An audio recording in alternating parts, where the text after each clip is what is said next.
ایک بہت ہی دھماکےدار انٹرسٹنگ زبردست قسم کی خبر فرمائیے، یہ ایک کے بعد ایک ایسے شخص کا قتل ہے جو کہیں نہ کسی طریقے سے انڈیا کو مطلوب ہے. تو یہ بھارت کے جو جرائم کا سبب ہے وہ ان کی انٹیلیجنس ایجنسی را ہے. تو میں یہ سمجھتا ہوں کہ را اپنے ایجنٹوں کے ذریعے پورے خطے میں. ڈاکٹر صاحب، بلوچستان کے اندر حملہ ہوا ہے، 150 کے قریب دہشت گردوں کو پاکستان کی سیکورٹی فورسز نے ایلیمینیٹ کیا ہے. کیسے دیکھتے ہیں آپ اس کو، جب ہم دیکھ رہے ہیں کہ اسرائیل جو ہے وہ ایران کے اوپر دوبارہ اٹیک کرنے کی باتیں کر رہا ہے؟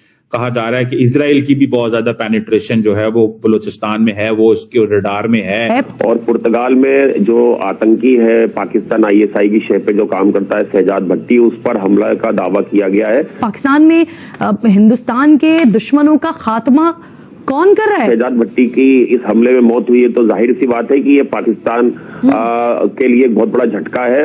یعنی یہ اگر آپ سیدھے لفظوں میں یہ کہیں تو ایک اور کو ٹپکا دیا گیا ہے، ایک اور کو ٹپکا دیا گیا ہے. خبر یہ آ رہی ہے اس لیے کہ بالکل پاکستان اس طرح کے لوگوں کو نہ صرف یہ کہ سپورٹ کر رہا ہے، فنڈنگ بھی ہوتی ہے اور فنڈنگ بھی ایسی ویسی نہیں ہوتی. شہزاد بھٹی گرداسپور اور حصار گرینیڈ حملوں کا مکھیہ ماسٹر مائنڈ ہے. سوشل میڈیا سے بھارتی یواؤں کو پیسے اور گینگسٹر لائف کا لالچ دے کر اس نے بھرتی کرایا. اور خاص طور پر جو ایسے جہاد سے جڑے ہوئے جن کو مجاہدین کہا جاتا تھا ان کو ٹپکایا گیا. جب ان کی ہسٹری سامنے آتی ہے تو پتہ ہی چلتا ہے کہ یہ تو کشمیر میں جہاد کے لیے. ہمارا دوسرا موضوع ہوگا بھارتی فورسز اس وقت بھی پہلگام کے جنگلات میں دہشت گردوں کا ہنٹ کر رہی ہیں، پیچھا کر رہی ہیں، اور ان کو امید ہے، اب تک بھی امید ہے کہ وہ دہشت گردوں کو پکڑ لے گی. ایک لیڈر ہے، نامعلوم افراد نے گولیاں مار دی، مر گیا. ہماری بات کو مذاق سمجھتے ہیں، کنسپیریسی تھیوری سمجھتے ہیں، مذاق اڑاتے رہتے ہیں. ہم لاتے ہیں ٹاک شوز اور انلمیٹڈ انٹرٹینمنٹ صرف یوٹیوب پر. اگر آپ نے ابھی تک ہمارا چینل سبسکرائب نہیں کیا تو ابھی سبسکرائب کریں اور بیل آئیکن کو کلک کر کے ہماری لیٹسٹ ویڈیوز کے بارے میں اپڈیٹ جانیں. لال ٹوپی والا یہ آج پورے پاکستان کو خطرے میں ڈال دیا. پاک فوج کا ایک اور افسر اور جوان آج شہید ہو گیا. لیفٹیننٹ کرنل جو اپنے گاؤں ڈیرہ اسماعیل خان گئے تھے آج شہید ہو گئے. ڈیرہ بنو روڈ پر کرامت آباد کے قریب ان کی گاڑی کو حادثہ پیش آیا. No amount of words can give you that peace, کیونکہ یہ اتنا بڑا نقصان ہے، اتنا بڑا لاس ہے جس کا خلا جو ہے ساری عمر رہ جائے گا.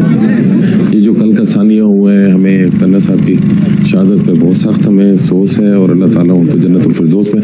پاکستان کے اندر بہت سارے لوگوں کی ٹارگٹ کلنگ ہوئی، خیبر پختونخوا سے لے کے پنجاب، پنجاب سے کشمیر، کشمیر سے سندھ تک، یعنی تینوں ایریاز میں آلموسٹ شاید 20 کے قریب جو ہے لوگوں کو ٹارگٹ کیا گیا، اور جن کے بارے میں معلومات یہ ہے کہ ان کا تعلق مختلف آرگنائزیشن سے تھا جو کشمیر کے اندر لڑتے رہے ہیں، جس کو ہندوستان کہتا ہے کہ یہ ٹیررزم ایکٹیویٹیز کے اندر انوالو تھے انڈین سائڈ کے کشمیر میں. پرائم منسٹر ہاؤس کی طرف سے ایشو کر دی جاتی ہے اور کہا جاتا ہے کہ جی ایسا کچھ نہیں ہے اور ہم تو بڑے امن سے رہنا چاہتے ہیں. اس وقت بھی پرائم منسٹر شہباز شریف صاحب جو ہیں وہ کئی کنٹریز کے وزٹ پر ہیں اور ہر جگہ جا کر وہ یہی بتا رہے ہیں کہ جی بھارت نے ہمارے اوپر اٹیک کر دیا جبکہ ہم نے تو کچھ کیا نہیں اور ہم بڑے ہی معصوم لوگ ہیں. لیکن کوئی مجھے کیا بتائے گا کہ جب ساری دنیا جو ہے وہ سوشل میڈیا پر اور ہر جگہ یہ جو جہادی مائنڈ سیٹ کے لوگ جو تقریریں کر رہے ہیں، جو دھمکیاں دے رہے ہیں دنیا کو، جب وہ دیکھیں گے تو کیا وہ پرائم منسٹر شہباز شریف کی اس بات سے ایگری کریں گے کہ پاکستان جو ہے وہ ہر طرف امن چاہتا ہے، پاکستان جو ہے وہ ہر کسی کنٹری کے ساتھ اپنے ٹرمز کو بہتر کرنا چاہتا ہے اور کسی طرح سے بھی پاکستان جو ہے وہ کسی ٹیررزم کے اندر یا کہہ لیجیے جو ٹیرر ایکٹیویٹیز ہیں اس میں انوالو نہیں ہے؟ کیا پاکستان یہ سمجھا پائے گا؟ اگر پاکستان واقعی میں سمجھتا ہے کہ تمام چیزیں دیکھنے کے بعد اس طرح کے لوگوں کی جو سپیچ چل رہی ہے ان کی سوشل میڈیا کے اوپر اور دھڑا دھڑ شیئر کی جا رہی ہے، اگر یہ سب کچھ دیکھنے کے بعد دنیا یہ سمجھے کہ پاکستان ایسے لوگوں کو، ایسے جہادی مائنڈ سیٹ کے لوگوں کو سپورٹ نہیں کر رہا، تو یقیناً یہ ان کی سب سے بڑی غلطی اور سب سے بڑی بے وقوفی ہوگی. اس لیے کہ بالکل پاکستان اس طرح کے لوگوں کو نہ صرف یہ کہ سپورٹ کر رہا ہے، فنڈنگ بھی ہوتی ہے اور فنڈنگ بھی ایسی ویسی نہیں ہوتی کہ آپ سمجھیں کہ صرف گورنمنٹ کی طرف سے ہو رہی ہے یا عام لوگ جو ہے تھوڑی بہت فنڈنگ کر رہے ہیں، ایسا نہیں ہے. لوگ جو ہے بڑے بڑے جو بزنس کمیونٹی کے لوگ ہیں وہ تک اس طرح کے لوگوں کو اور اس طرح کے جہادی مائنڈ سیٹ کے جو گروپس ہیں، چاہے وہ TLP ہو، چاہے وہ تحریک لبیک کی جیسے میں بات کر رہی ہوں، یا اور کئی جیش محمد اور کئی دوسرے لمبے چوڑے ان کے نام ہیں، لشکر جنگوی اور پتہ نہیں کیا کیا، ان تمام ہی لوگوں کو سپورٹ کیا جا رہا ہے، ان تمام ہی لوگوں کو فنڈنگ کی جا رہی ہے جو کہ بزنس کمیونٹی بھی کر رہی ہے. اور ظاہر ہے کہ کہیں نہ کہیں ان کو ایسی جگہ بھی دی جاتی ہے کہ جب الیکشنز ہو، حالانکہ الیکشنز کا کوئی خاص مطلب نہیں ہے پاکستان میں. الیکشنز جو ہے وہ جس طرح سے ہوتے ہیں اور جس طرح سے لوگوں کو لایا جاتا ہے، جس طرح سے ہٹایا جاتا ہے، وہ سبھی جانتے ہیں. لیکن اس کے باوجود جی اگر الیکشنز ہوتے ہیں تو ان لوگوں کو الیکشن میں حصہ لینے کی بھی اجازت ہوتی ہے. اور یہ اگزامپل ہم نے دیکھا کہ last time TLP Tehreek Labbaik جو ہے، جو کہ ایک ٹیرر آرگنائزیشن ہے اور ہر وقت لوگوں کے اوپر اٹیک کرتے رہتے ہیں، لوگوں کو زندہ جلا دیتے ہیں، ان کو بھی یہ اجازت دی گئی تھی کہ ہاں جی آپ الیکشن میں حصہ لے سکتے ہیں. لیکن بات ساری پھر وہی آ جاتی ہے کہ FATF کے ٹائم پر IMF، ورلڈ بینک اور اسی طرح کی کئی جگہ پہ جب فنڈنگ کی بات آتی ہے تو پاکستان فوراً یہ کہہ دیتا ہے کہ نہیں جی ہمارے یہاں تو کوئی ٹیررزم کو ہم سپورٹ نہیں کرتے، ہم تو خود وکٹم ہیں. خود وکٹم تو آپ ہوں گے ہی. جو سوسائڈ بومر جاتا ہے اور وہ اپنے آپ کو اڑاتا ہے تو وہ خود بھی تو مر جاتا ہے. تو اب کیا اٹھ کر یہ کہے گا کہ جی دیکھو جی میں تو خود وکٹم ہوں اور آپ مجھے کہہ رہے ہو کہ جی میں نے لوگوں کی جان لے لی.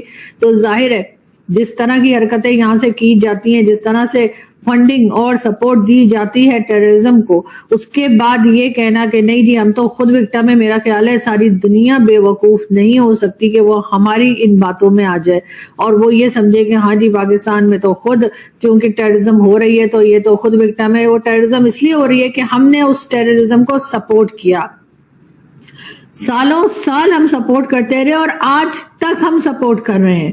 یہاں تک کہ ہمارے جو ڈیفنس منسٹر صاحب ہیں خواجہ آصف صاحب، ان کا بھی آپ کو یاد ہوگا کہ کچھ ٹائم پہلے انہوں نے کہا کہ پاکستان نے 30 سال تک ملیٹنٹس کو سپورٹ کیا. He was one of the handlers of Pahalgam. He was posted in infantry division, Pakistan occupied Jammu and Kashmir. He was also JSO, similarly he was